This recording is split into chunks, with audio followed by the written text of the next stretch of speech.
Vas-y, c'est bon. Non, mais les gars, alors comme ça. Donc là, on est à Mitzpeh Shalom, on est encore Yechassit dans le sud du Golan. Là vous êtes et où vous dormez, c'est plutôt le sud du Golan. Donc là-bas, vers là-bas, c'est le nord, l'ouest, l'est et le sud, ok? Ce que je vais vous parler aujourd'hui, c'est pas un truc qui s'est passé ici, mais à quelques kilomètres plus au nord d'ici. Le combat de Tel Facher. Est-ce que quelqu'un a déjà entendu parler?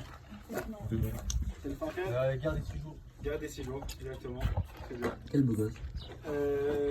Pourquoi je vais vous parler de ce combat-là? Parce que pour la majorité d'entre vous, vous allez rentrer à l'armée soit l'année prochaine, soit l'année d'après. C'est un combat qui est un des plus inspirants à mon goût. Donc, un petit peu de contexte. Le 5 juin 67, le 5 juin 67, il y a la guerre des 6 jours qui va éclater. Est-ce que vous savez contre qui c'était la guerre des 6 jours? Tout le monde. La Syrie et la Jordanie. Liban. Égypte, Syrie et Jordanie. Ah, des conneries, toi. Pardon. Égypte, Syrie et Jordanie, c'était les trois plus grandes puissances arabes du Moyen-Orient à cette époque. Donc la Syrie qui va attaquer par le nord, la Jordanie par l'est, l'Égypte par le sud, à l'ouest il y a la mer. Donc en gros on était attaqué de tous les côtés. Donc ça se passe comme ça. Entre parenthèses, est-ce que vous connaissez l'histoire de quelqu'un qui était mort lors de la guerre des 6 jours? Il était déjà mort, mais que c'est en partie grâce à lui qu'on a remporté la guerre des 6 jours. Non, Eli Cohen. Eli Cohen. Ah oui, il y a les eucalyptus. Pour ceux qui ont vu, exactement. Il y a la série d'ailleurs sur Je suis en train de regarder en plus. pas mal. Me spoil pas trop, s'il te plaît. Arrête-toi là. Non, entre parenthèses, je vous fais vite fait. Eli Cohen, donc, qui était déjà bien inséré, on va dire, dans la société syrienne, il passe visiter des points militaires syriens à la frontière avec Israël et il donne une idée comme ça aux dirigeants syriens. Il dit: regardez ces pauvres soldats, ils sont au chaud toute la journée sous le soleil, il fait très chaud dans le Golan. Plantez-leur des arbres, des eucalyptus, comme ça ils pourront se mettre sous les eucalyptus.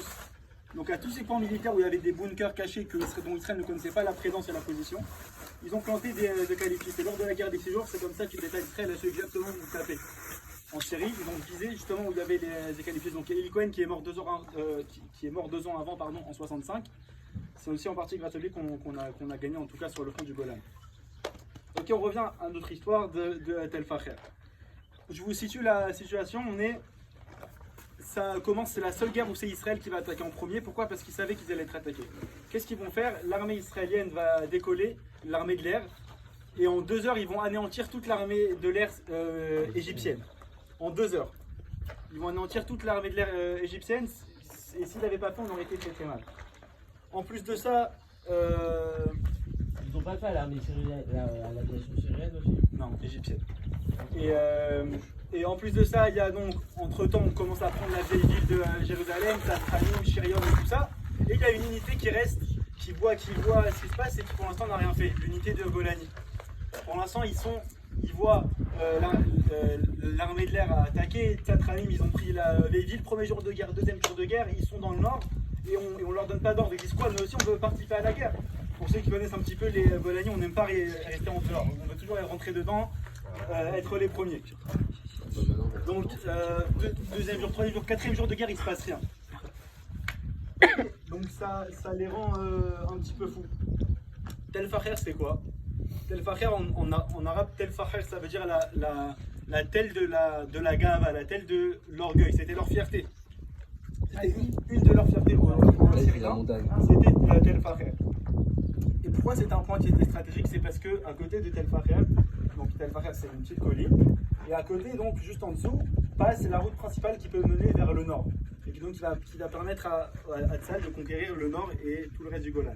C'est pour ça que c'était stratégique. Et c'est pour ça qu'à un moment, Israël, qui va avoir bien avancé sur les autres fronts, va donner l'ordre enfin à l'unité de Golani le 9 juin 67 d'aller prendre Tel Facher pour pouvoir prendre le Golan ensuite. Donc Golani est tout content, sauf il reçoit un ordre le 9 juin de rentrer en guerre.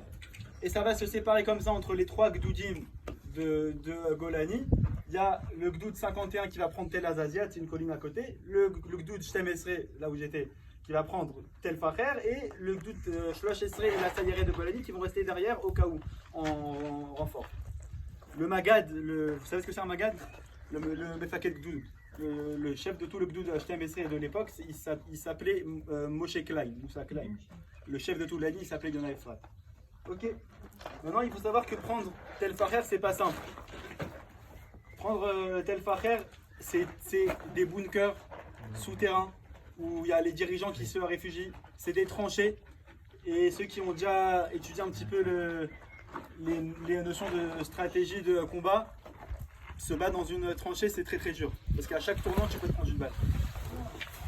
Autour, c'est 3 fils de barbelés. Et aussi des mines éparpillées ici et là. Donc c'est pas du tout simple de prendre Tel Facher. Qui protégeait Tel Facher? Un gdoud syrien entier. C'était environ 150 combattants syriens. Du côté israélien, donc on était environ à 65 combattants, tout le gdoud Shtem Esrei de l'époque, avec 10 Zachlamim. C'est l'ancêtre de l'ancêtre du tank, si vous voulez. C'est un truc qui a cadroué un volant, c'est un peu blindé. Ok. Et la stratégie qui a été choisie, c'était de Tel Facher, c'est là, Golani va arriver par là, contourner par le sud et attaquer par l'est, parce que c'était plus simple d'attaquer par le côté est. Ok, donc on arrive le 9 juin 67, 14h35. Donc la force commence à avancer. Et donc, il y a la plouga bête, une des plougas du gdoud Shtem Esrei qui arrive au tournant où ils doivent tourner vers l'est. Et là, ils voient qu'ils peuvent pas passer, il n'y a pas de passage. Les Zachlamim et les tanks ne peuvent pas passer. Et donc, qu'est-ce qui se passe? Les Syriens les repèrent, commencent à tirer. Donc, ils répondent au tir. Et en même temps, ils se font tirer dessus. Déjà, on a un Zachlam qui est touché, on a déjà 4 morts. Et ça va être comme ça pendant toute la guerre, ça va être comme ça, 4 par 4. Énormément de morts, c'était un combat très très sanglant. Donc, le Magad Golani, Moussa Klein, qu'est-ce qu'il décide de faire? Il décide, bon, il n'y a pas le choix, il faut qu'on continue quand même à essayer de passer par là. Maintenant, il a un problème, c'est qu'il y a un écart qui s'est créé dans tout le gdoud. Il a que 3, il a qu'un tout petit peu de la force avec lui, et toute la majorité est bien derrière, donc tu ne peux pas attaquer comme ça quand il y a un aussi grand écart. Donc, qu'est-ce qu'il va faire? Il va envoyer celui qui était avec lui, qui s'appelle Karinsky, pour aller voir le MP Aleph, le MP de la Plouga Aleph, qui s'appelait Aaron Vardi, pour lui dire d'attaquer à pied. Et c'est là que les histoires d'héroïsme elles vont commencer. À 15h04 exactement, Aaron Vardi, le chef de la Plouga Aleph, il va avoir l'idée folle, selon l'ordre de Moussa Klein, de vouloir prendre tout ça à pied, de monter la colline à pied. Il va prendre que les 25 soldats qu'il a avec lui sur les 65 qu'il y avait de base, parce que les autres ils sont bien derrière. Il va laisser parler en deux, donc 12-13 qui vont attaquer par la face sud et 12-13 qui vont attaquer par la face nord. Et là, donc, comme je vous ai dit, il y a des barbelés, il y a des mines. Ils arrivent à passer un premier tour de barbelés. Ils arrivent au deuxième, ils n'arrivent pas à le faire exploser et ils n'arrivent pas à le couper. Et là, il y a 2 personnes, David Shirazi et Yaakov Roudra. C'était 2 magistes. Vous savez, c'est quoi un magiste? C'est celui qui tient le mag. Ils vont avoir une idée folle pour permettre à tous leurs compagnons de passer et de pouvoir prendre le Golan et pas rester comme ça à découvert et se faire tous tuer. Ils vont s'allonger sur les barbelés. Les 2, ils vont s'allonger sur les barbelés. Nous, on a une petite abeille qui nous pique, on a une piqûre de moustique, on n'est pas bien déjà. Ils vont s'allonger de tout leur corps sur leurs barbelés et tout le reste de leurs potes vont leur marcher dessus. Donc je vous laisse imaginer le poids d'une personne, plus le poids de toute l'arme et de tout l'équipement. Non. Donc je veux dire qu'ils se sont bien fait trouer sur tout leur corps. Ils ont fait ça pour permettre à la force d'avancer. Sans ça, ils auraient tous été morts sur le truc. Donc, première histoire d'héroïsme. Après que tout le monde est passé, ils se sont relevés les 2. Les 2 se sont relevés, c'est ça qui est encore fou. Ils auraient pu rester là et attendre les secours. Ils se sont relevés, ils ont continué à se battre. David Shirazi, il va se prendre une balle un petit peu plus loin, il va mourir. Et Yaakov Roudra, il va se prendre une balle, il va perdre sa main. Ok, donc on passe. Il commence à avancer. Et là, deuxième histoire d'héroïsme, Moshe Klein, Moussa Klein, comme il l'appelait, qui était donc le Magad. Il se retrouve tout seul avec son cachar. Le cachar, c'est celui. Collé. Okay.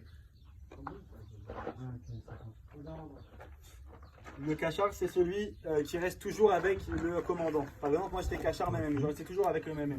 Et donc il est que lui et son cachar, et il va voir que tous ces soldats, il va entendre et voir que tous ces soldats sont déjà entrés en guerre. Et il va se dire, je peux pas les laisser, c'est mes soldats qui sont sous mon commandement, les laisser aller en guerre tout seul. Et il va monter tout seul. C'est lui et son cachar à 2, ils vont monter sur toute la colline et ils vont arriver loin. mais malheureusement, dans une des tranchées, quand ils vont arriver presque vers le haut, ils vont se faire attaquer et ils vont se faire tuer. Deuxième histoire d'héroïsme, Moussa Kalen qui décide, c'est pas simple, il y a les balles qui fusent, et il décide lui et son cachard à deux de monter tout seul. Ok, le combat va continuer, mais là il faut se rendre compte de l'état dans lequel est le Gdoud Shtem-Esrei. Le Magad est mort, donc le chef du Gdoud est mort, le Samgad, le sous-chef du Gdoud est mort, il y a 2 MP sur 3 qui sont morts. Tous les commandants du Gdoud sont morts, il n'y a plus de commandants. Il ne reste que les soldats. Et c'est là qu'il y a plusieurs héros qui vont se révéler. Comment ça s'est passé en gros, je ne vais pas vous la faire trop longue parce qu'il y a tellement d'histoires dessus.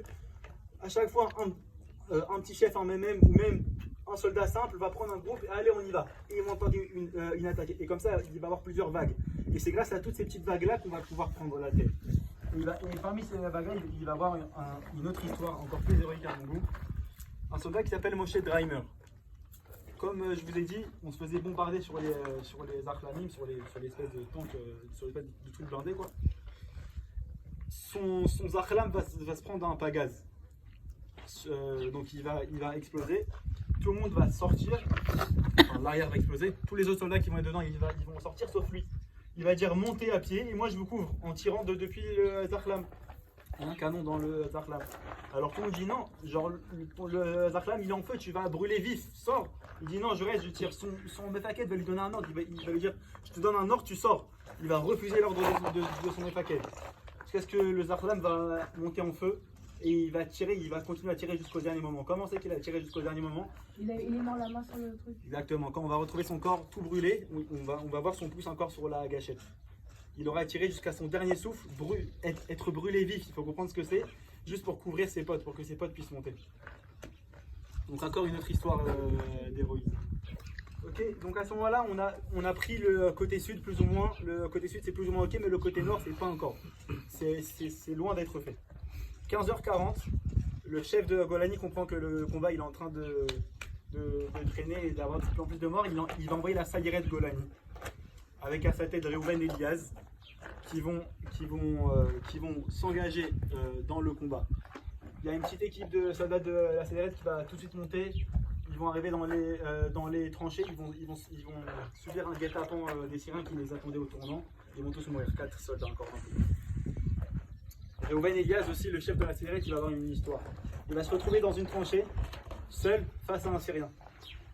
Fusil comme ça. Lui il a son fusil, le Syrien il a son fusil, donc c'est le premier qui va tirer. Si tu tires pas en premier, t'es mort.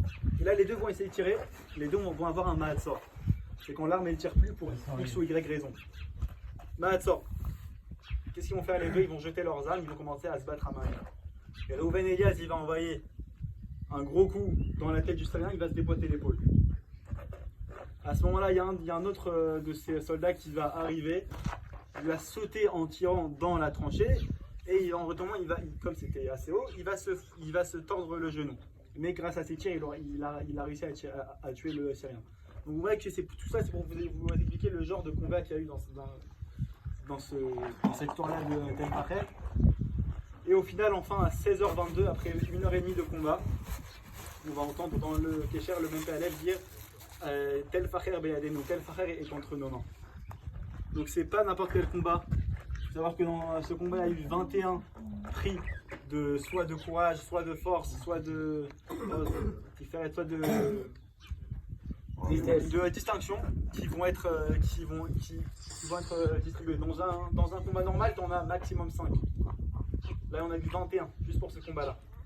Donc c'était une belle victoire qui a permis après de prendre tout le Golan. Là, on se trouve aujourd'hui un peu plus au nord, c'était Syrien. Ça a permis de prendre tout le Golan. Il y a eu un prix, il y a eu 34 morts israéliens, il y a eu 50 morts syriens et 20 prisonniers. Donc voilà, moi c'est un combat que j'adore raconter parce que comme vous l'avez vu, il y a des tonnes d'histoires d'héroïsme. Et c'est des histoires qu'on peut prendre, je pense pour des gens qui vont à peine rentrer à l'armée, c'est des histoires qu'on peut prendre et qu'on peut apprendre beaucoup de toutes ces personnes-là et de leurs dons de soi. Donc voilà, si tu veux que ces histoires elles vous accompagnent pendant tout votre shirout.